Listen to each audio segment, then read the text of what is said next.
क्योंकि गलत तो गलत होता है ना, लेकिन अब वो दिन दूर नहीं है कि जब किसी घर में लड़का पैदा होगा तो उसको बाहर फेंक दिया जाएगा या उसको उसके पैदा होने से पहले ही मार दिया जाएगा।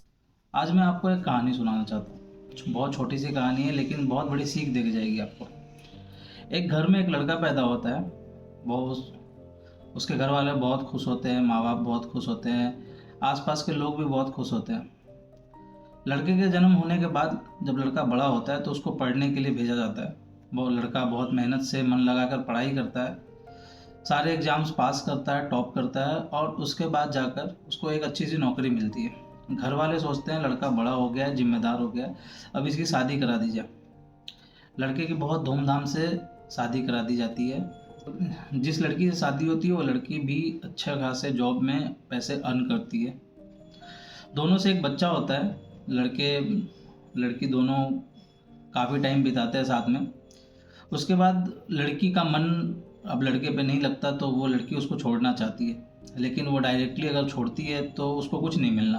फिर उसको समझ में आता है कि वो तो इंडिया में रहती है। इंडिया में तो वो अपने हस्बैंड का सारा पैसा भी ले सकती है, उसकी प्रॉपर्टीज़ भी ले सकती है और उससे हर महीने मेंटेनेंस के नाम पे भी पैसे ले सकती है। तो लड़की दिमाग लगाती है। वो जाकर थाने में 2-4 फॉल्स केसेस करती है और लड़के को ब्लैकमेल करना स्टार्ट करती है। लड़का बेचारा इन सब चीज़ों से अनजान, वो तो सोचता है कि मैंने तो कुछ किया नहीं, मेरी कोई गलती है नहीं, तो फिर मैं क्यों ये सब भुगतूं। ये सारे जो केसेस है वो फॉल्स केसेस है, मैं जाकर कोर्ट में ये बातें बताऊंगा। लेकिन वो लड़का भूल जाता है कि वो इंडिया में रहता है।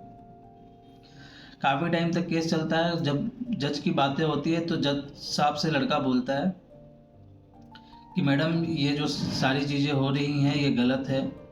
जो मेरी बीवी है उसने मेरे पे गलत फॉल्स केसेस डाले हुए हैं, आपको पता ही है। तो जज का क्या रिप्लाई आता है कि ये सारी चीज़ें तो होती ही है, तुमको अगर शांति से जीना है तो तुम जो भी अमाउंट वो मांग रही है उसको दो और सेटल करो। वो लड़का बताने की कोशिश करता है कि मैडम हमारे देश में ऐसे फॉल्स केसेस की वजह से बहुत सारे लोग अभी परेशान हैं और बहुत सारे लोग सुसाइड भी कर लेते हैं। तो जज क्या कहती है कि तुम भी क्यों नहीं कर लेते। लड़का परेशान हो जाता है। जब उसको कोई होप नहीं दिखती तो वो लड़का सुसाइड करने का सोचता है और लड़का सुसाइड कर लेता है। लड़की की ज़िंदगी ख़त्म हो जाती है। जिस उम्र में उसको अपने माँ बाप का ख्याल रखना था, अपने बच्चों के बारे में सोचना था, वो अपनी ज़िंदगी से हार कर सुसाइड कर लेता है। ये कहानी जो मैं आपको बता रहा हूँ, ये कहानी किसी एक आदमी का नहीं है। ये कहानी लगभग अभी इंडिया में लाखों लोगों के साथ सेम चीज़ें की जा रही है। रिसेंटली अतुल सुभाष नाम के एक आईटी इंजीनियर ने अपनी जान ले ली। वो यही सारी चीज़ें बताने की कोशिश की, उन्होंने यही सारी चीज़ें उन्होंने बताई और फिर आखिर में उन्होंने जान ले ली। जब एक लड़की पे हरासमेंट होता है, जब एक लड़की के साथ कुछ गलत होता है तो पूरी जुडिशरी सिस्टम जो होती है वो लड़की के सपोर्ट में खड़ी हो जाती है। लेकिन वहीं पे जब सेम चीज़ एक लड़के के साथ होता है तो वो लड़का बिल्कुल अकेला होता है। यहाँ तक कि उसके घर के बगल में रहने वाले लोग भी उसका साथ नहीं देते। हमारे जुडिशरी सिस्टम में लड़कियों के लिए तो बहुत सारे कानून हैं, लेकिन लड़कों को हरासमेंट ये सोचा ही नहीं गया। कभी सोचा ही नहीं गया कि आने वाले समय में आदमियों को भी ये सारी चीज़ें झेलनी पड़ेंगी।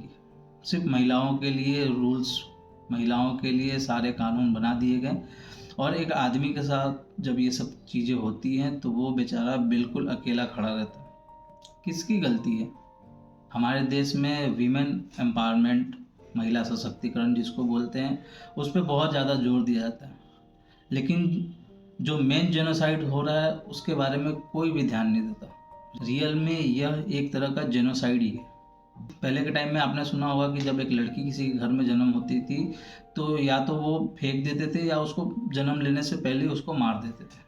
लेकिन अब वो दिन दूर नहीं है कि जब किसी के घर में लड़का पैदा होगा तो उसको बाहर फेंक दिया जाएगा या उसको उसके पैदा होने से पहले ही मार दिया जाएगा।